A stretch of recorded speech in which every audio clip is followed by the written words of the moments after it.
E aí, sabe como é que vocês estão? Estão preparados para essa super revisão? Eu não sei nem para que lado vai. Nesse segundo bimestre, nós estamos falando sobre a América, né? O continente americano. E aí temos que entender umas coisas muito importantes. Primeiro, a divisão geográfica. A América é dividida em três partes. A América do Norte, a América Central e a América do Sul.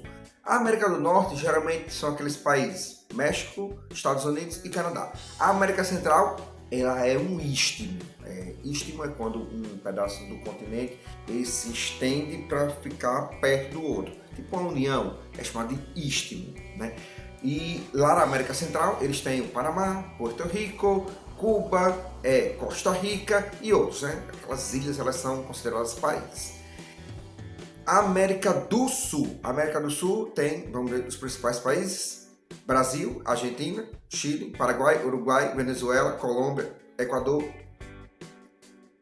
13 países, mas na verdade assim, temos 13 países geograficamente, mas 12 porque a Guiana Francesa, ela pertence à França. Muito bem.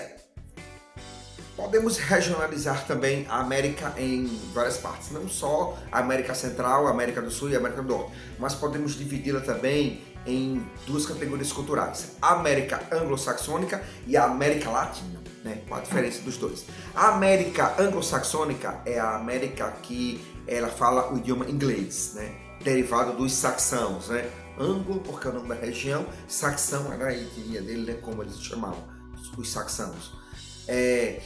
América Latina. A América Latina é aqueles países que falam as línguas derivadas do latim, né? No caso, a língua portuguesa, o espanhol, o francês, o italiano, o castelhano, né? São línguas derivadas do latim.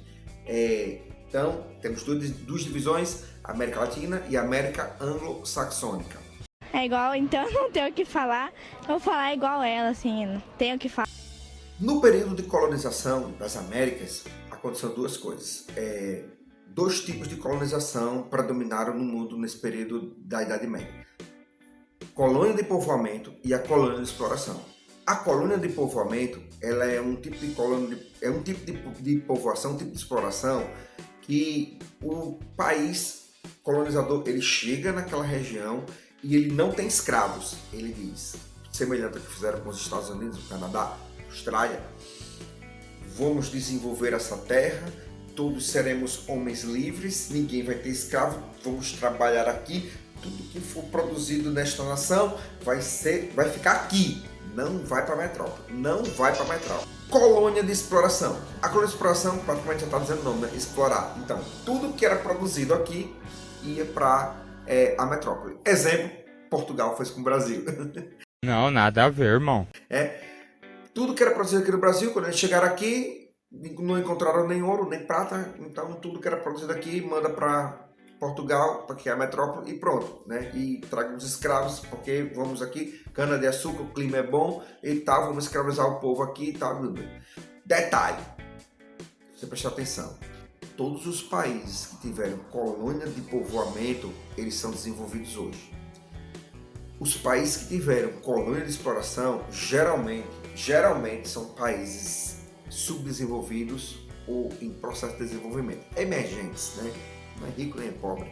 Então, é uma das consequências desse tipo de colonização. Clima dos Estados Unidos. Beleza.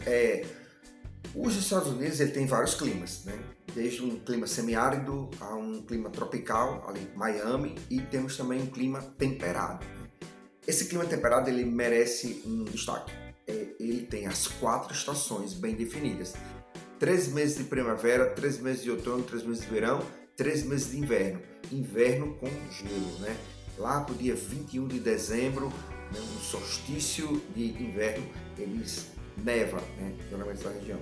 Então, um dos climas mais tradicionais, né, dos Estados Unidos é o clima temperado, né, galera? Ele merece destaque. Um outro clima também bem específico da América é o clima equatorial. Esse clima ele é quente, né?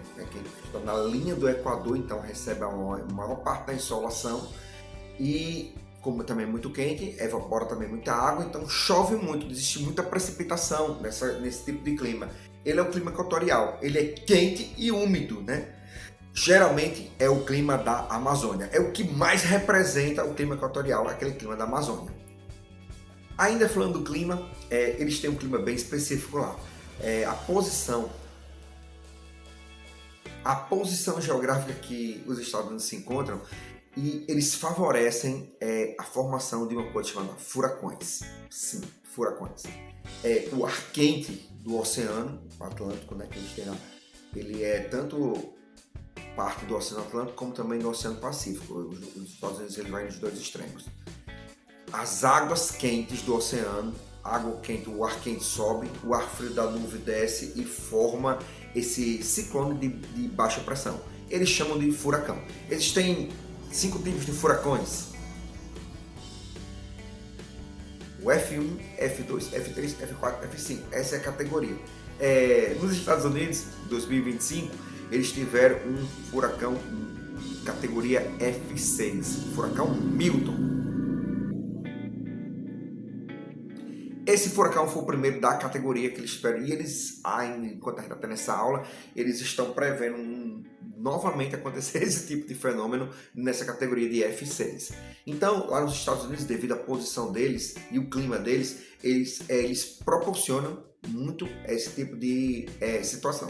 É por isso que as casas são feitas de madeira, né? Porque quando o furacão passa, ele leva, a pessoa vai para dentro de um bunker e aí leva toda aquela madeira para onde está. Depois o governo ajuda você a fazer a casa e aí eles vivem desse jeito. Não é castigo, algumas pessoas pensam que é castigo. Não, é a condição geográfica deles, né? Aqui no Brasil, nós não temos furacões, né? Porque o clima daqui é muito instável, né? Um clima muito quente, não coincide com o clima frio que desce das nuvens. E aí essas formações não acontecem. Mas em 2004 aconteceu, né? Furacão Catarina, né? Lá no Rio Grande do Sul.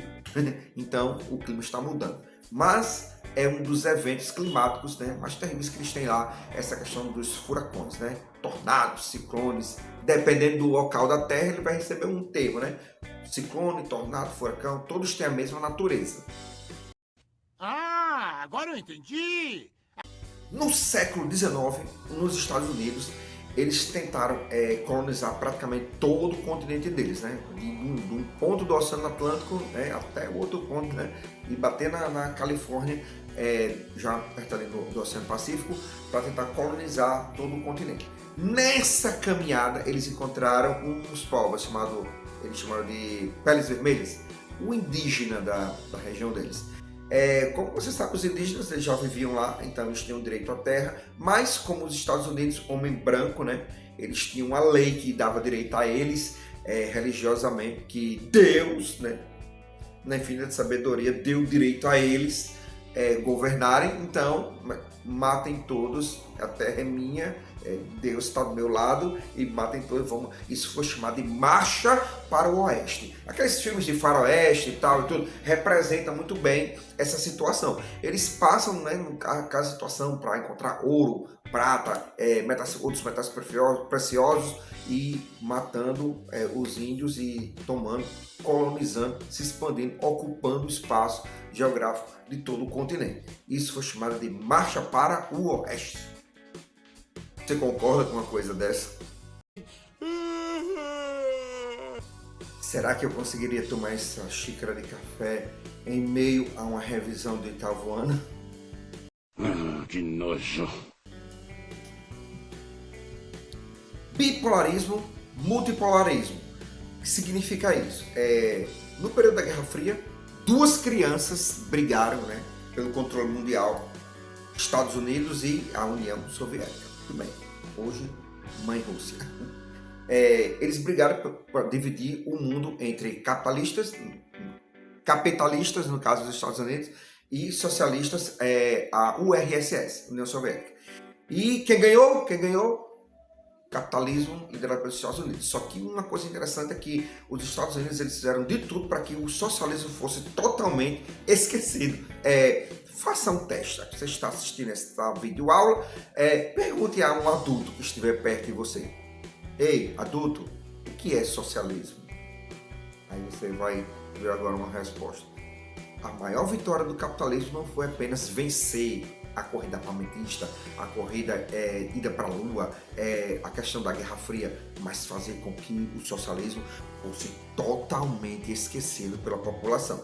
Tratado e taxado como uma coisa ruim. Já chamam de até que é uma coisa diabólica. Vixe, você é socialista, comunista? Você é do diabo. Nesse contexto, o planeta foi chamado de... Nós tivemos os estudiosos, né, chamaram de bipolaridade, porque havia Estados Unidos e dois, né, bipolaridade, tudo a ver.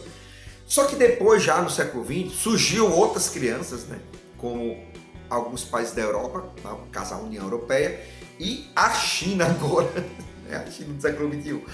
E agora temos uma coisa chamada multipolarismo, né, que é quando muitos países, muitas nações, muitas potências, né, elas dominam o controle mundial da produção e o controle mundial também econômico, social, político, em geral. Então, atualmente, nós vivemos um multipolarismo. Nos Estados Unidos, ocorre a questão do Vale do Silício. É um local, né, onde eles extraem esse mineral chamado silício, né, que ele está presente só em todos os equipamentos eletrônicos e eletroeletrônicos da Terra, né, galera? Seu celular, computador, tablet, smartphone, smartwatch, tudo tem silício, né? Então, como existe uma demanda muito grande, eles têm uma jazida desse mineral. Só que existem outros lugares do mundo que tem, mas só que às vezes são muito inacessíveis. Mas nos Estados Unidos eles conseguiram minerar esse tipo de material. Só que hoje, né, nos Estados Unidos, ele está ficando pouco desse mineral. Então eles já estão de olho em outro tipo de material chamado nióbio. E adivinhe onde é que tem a maior reserva de nióbio do mundo? Você está pensando. É isso. Beleza.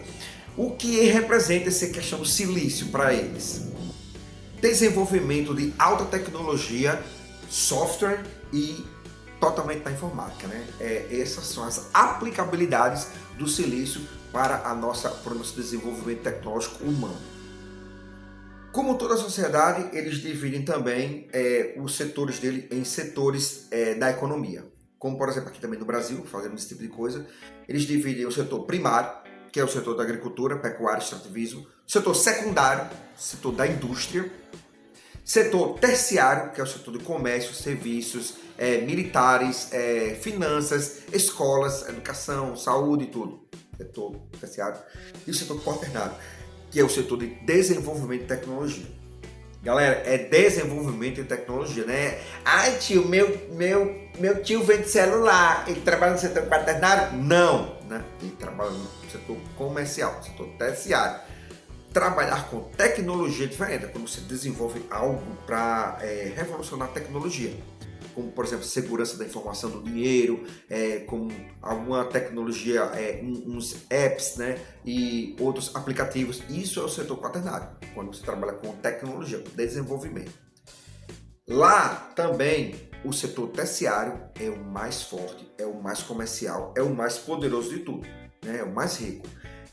Lembro-me, né, do ataque às Torres Gêmeas, que 11 de setembro de 2001. Tem gente que pensa que era 2011.